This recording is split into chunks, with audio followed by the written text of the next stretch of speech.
RRTS की साहिबाबाद से new Ashoknagar के पहले चरण का उद्घाटन हुआ है। कृष्णा पार्क से जनकपुरी वेस्ट की नई मेट्रो लाइन का उद्घाटन हुआ है। तीनों प्रोजेक्ट्स के लिए मैं दिल्ली के लोगों को बहुत बहुत बधाई देना चाहता हूं। ये तीनों प्रोजेक्ट्स आज प्रधानमंत्री मोदी जी और दिल्ली की मुख्यमंत्री आतिशी जी ने एक साथ मिलके, दिल्ली सरकार और केंद्र सरकार ने मिलके इसका उद्घाटन किया है। ये दिल्ली सरकार और केंद्र सरकार का जॉइंट वेंचर है। ये तीनों जो आज तीनों प्रोजेक्ट्स किए गए, ये जॉइंट वेंचर हैं तीनों। ये दिखाता है आज के ये तीनों प्रोजेक्ट्स का उद्घाटन। जो लोग ये आरोप लगाते हैं कि आम आदमी पार्टी लड़ती बहुत है, ये आज के उद्घाटन उन लोगों को जवाब है इस बात का कि आम आदमी पार्टी केवल और केवल दिल्ली के लोगों के लिए काम करती है। मैं, मनीष जी, संजय जी, सतेंद्र जैन जी, हमारी पार्टी के सबसे शीर्ष के नेताओं को इन लोगों ने जेल भेज दिया। हमारे ऊपर इतने अत्याचार किए, इतना हम लोगों को तंग परेशान किया, हमारी पार्टी पे अत्याचार किए। हम सब लोग अभी अगस्त सितंबर में जेल से छूट के आए हैं, लेकिन हमने अपने ऊपर हुए अत्याचार को मुद्दा नहीं बनाया। अपने ऊपर हुए अत्याचार को अगर हम दिल पे ले लेते तो ये दिल्ली मेट्रो की आज लाइन नहीं बनती, आज ये उद्घाटन नहीं होता।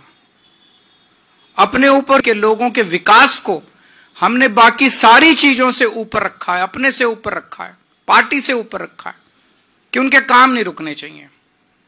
और आज का ये जॉइंट वेंचर का उद्घाटन ये दिखाता है कि जब जब जरूरत पड़ी हम इनके सामने हमने हाथ जोड़े, इनके पैर पकड़े ताकि दिल्ली वालों के काम हो। और जब किसी भी चीज से काम नहीं बना तब हमने कभी कभी संघर्ष का रास्ता अख्तियार किया। जब दिल्ली के मोहल्ला क्लिनिक इन्होंने 2 साल के लिए रोक लिए, जब दिल्ली के सीसीटीवी कैमरे इन्होंने 2 साल के रोक लिए, तब हमने संघर्ष करके दिल्ली के सीसीटीवी कैमरे, मोहल्ला क्लिनिक की फाइलें क्लियर कराई। लेकिन आज का ये उद्घाटन जो है, ये इस बात का सबसे बड़ा सिंबल है कि आम आदमी पार्टी दिल्ली के लोगों के काम करवाने के लिए किसी भी हद तक जा सकती है, आपके काम नहीं रुकने देंगे। ये जो भारतीय जनता पार्टी की जितनी डबल इंजन की सरकारें हैं पूरे देश के अंदर, कहीं डबल इंजन की सरकारें उठा लो, आम आदमी पार्टी की सरकार के काम और उस कामों की स्पीड बाकी सारी सरकारों से दुगनी तिगुनी ज्यादा है।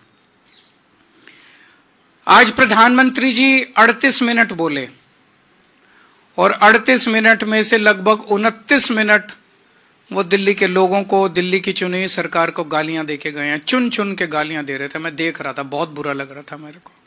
प्रधानमंत्री जी से इस तरह के, प्रधानमंत्री जी से लोग उम्मीद करते हैं एक विजन देंगे देश के लिए, एक विजन देंगे दिल्ली के लिए, एक बड़ा काम देंगे, लेकिन वो बस केवल गाली। मैं उन गालियों में नहीं जाना चाहता। मैं प्रधानमंत्री जी से निवेदन करना चाहता हूं, उनको याद दिलाना चाहता हूं, 2020 का मैं संकल्प पत्र लाया था, वो रह गया अंदर शायद। उनका पिछला संकल्प पत्र मोदी जी ने जो प्रॉमिस किए थे, 2020 में मोदी जी ने जो प्रॉमिस किए थे, मेरे दिल्ली देहात के भाई आज भी उन प्रॉमिसेस की वेट कर रहे हैं कि कब प्रॉमिस पूरे होंगे। प्रधानमंत्री जी 2020 के चुनाव के पहले प्रॉमिस करके गए थे कि दिल्ली लैंड रिफॉर्म एक्ट की धारा 81 और धारा 33 रद्द की जाएगी। ये केवल और केवल केंद्र सरकार कर सकती है। दिल्ली असेंबली ने इस बारे में प्रस्ताव पास करके कई साल पहले, एक बार नहीं 2-2 बार पहले कांग्रेस के सरकार ने प्रस्ताव पास करके केंद्र को भेजा, भाई इसको खत्म करो। फिर दिल्ली में आम आदमी पार्टी की सरकार ने प्रस्ताव पास करके कई साल पहले केंद्र को भेजा। और भारतीय जनता पार्टी ने 2020 में प्रधानमंत्री जी ने खुद इसका वादा किया था कि धारा 81 और धारा 33 खत्म कर देंगे। इसमें अनगिनत केस कर रखे हैं, छोटे छोटे किसानों के ऊपर दिल्ली देहात में केस कर रखे हैं। वो कचहरी के रोज 10 चक्कर काट काट के परेशान हो गए हैं। इनके सारे मुकदमे वापस लिए जाने चाहिए और धारा 81 और धारा 33 वापस ली जानी चाहिए। मैं प्रधानमंत्री जी को कहना चाहता हूं, अगली बार जब भाषण देने आए दिल्ली में, तो दिल्ली देहात के लोग इस बात का इंतजार कर रहे हैं कि इस पे भी थोड़ा सा बोल के जाएं कि भाई उन्होंने अभी तक क्यों नहीं किया और अब कितने दिन में कर देंगे। 20 सूत्री कार्यक्रम में और धारा 74(4) के तहत दिल्ली के कई किसानों को दिल्ली देहात के अंदर जमीनें दी गई थी। उन जमीनों का मालिकाना हक आज तक नहीं दिया गया। दिल्ली देहात के लोग मांग कर रहे हैं कि हमें मालिकाना हक दिया जाना चाहिए। इसका भी प्रधानमंत्री जी ने 2020 में उन्होंने ऐलान किया था कि वो मालिकाना हक इनको दिलाया जाएगा। जितने किसानों की जमीनें एक्वायर की जाती हैं उनको कानूनन ऑल्टरनेट प्लॉट्स दिए जाने होते हैं। अभी तक पिछले इतने 50 सालों में किसी को ऑल्टरनेट प्लॉट्स डीडीए ने नहीं दिए। उनको ऑल्टरनेट प्लॉट्स देने का भी प्रधानमंत्री जी ने 2020 में वादा किया था। ये जो कुछ मैं कह रहा हूं, आप इनका संकल्प पत्र उठा के देख लो, उसमें सब लिखा हुआ है। और लाल डोरा को एक्सटेंड करने का, उसकी एक्सटेंशन का उन्होंने वादा किया था। 2041 का दिल्ली का मास्टर प्लान आज भी इंतजार कर रहा है, जिसकी वजह से दिल्ली का विकास पूरी तरह से रुक गया है। उसको नोटिफाई क्यों नहीं किया जा रहा? केंद्र सरकार उसका नोटिफिकेशन क्यों नहीं कर रही? दिल्ली मास्टर प्लान 2041 अभी तक क्यों नहीं नोटिफाई किया गया, जिसकी वजह से पूरी दिल्ली का विकास रुक गया है।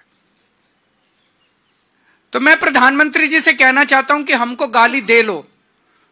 38 मिनट में से 29 मिनट आपने गाली दी, अगली बार 25 मिनट दे लेना, बाकी 4 मिनट में ये मुद्दों पे बता देना कि इन मुद्दों पे आपको क्या कहना है। लैंड पूलिंग पॉलिसी 2018 में इसकी नोटिफिकेशन हुई थी, अभी तक इसको लागू नहीं किया। अगर ये लैंड पूलिंग पॉलिसी लागू हो जाती तो द्वारका जैसी कई सारी छोटी छोटी सब सिटी पूरे दिल्ली के अंदर बन जाती और लोग कच्ची कॉलोनियों से जो परेशान हो रहे हैं, कच्ची कॉलोनियां दिल्ली के अंदर बननी बंद हो जाती। लेकिन लैंड पूलिंग पॉलिसी इन्होंने अभी तक इंप्लीमेंट नहीं की। पता नहीं क्या कर रही है केंद्र सरकार। दिल्ली के साथ इस तरह का रवैया क्यों है केंद्र सरकार का? उनकी हिम्मत कैसे हो जाती है हर 5 साल में आके वोट मांगने की? केवल और केवल गालियों के बस पे वो वोट मांगना चाहते हैं। केवल गालियां दे देके केजरीवाल को गालियां देंगे, केजरीवाल को गालियां देंगे, वोट दो, केजरीवाल को गालियां देंगे, वोट दो। काम बताओ, आपने काम क्या किया? जो आपने वादे किए थे, जो आपके, मैंने कहा दिल्ली आधा राज्य है, आधी हमारी सरकार है, आधी उनकी सरकार है। ये सारे काम आपको करने थे, आपने काम क्यों नहीं किए? आज अगर आप काम करके आते, ये सारे काम कर देते, धारा 81 खत्म कर देते, 33 खत्म कर देते, उनको मालिकाना हक देते थे, पुराने मुकदमे, पूरा दिल्ली देहात आपको वोट दे देता। आज सारे दिल्ली देहात के लोग बदला लेने के लिए बैठे हैं भारतीय जनता पार्टी से। वो कह रहे हैं हमें विश्वास नहीं होता प्रधानमंत्री जी जो कह के जाते हैं, झूठ बोल के जाते हैं प्रधानमंत्री जी। हर चुनाव में आते हैं और हर चुनाव के अंदर झूठे वादे करके जाते हैं प्रधानमंत्री जी। अगली बार प्रधानमंत्री जी दिल्ली में आके भाषण दे, मैं उनसे दिल्ली देहात के हमारे लोगों की तरफ से ये सारे वादे पूरे करने की उनसे निवेदन करता हूं। हाँ, सीवर करेंगे साफ, करे हैं साफ, काफी साफ करे हैं। 75 साल में इन्होंने और इनकी सहयोगी पार्टी ने मिलकर ही बुरा हाल किया है, उसको सारा ठीक कर रहे हैं। 10 साल के अंदर काफी हद तक हम लोगों ने कंट्रोल किया है और भी कंट्रोल करेंगे।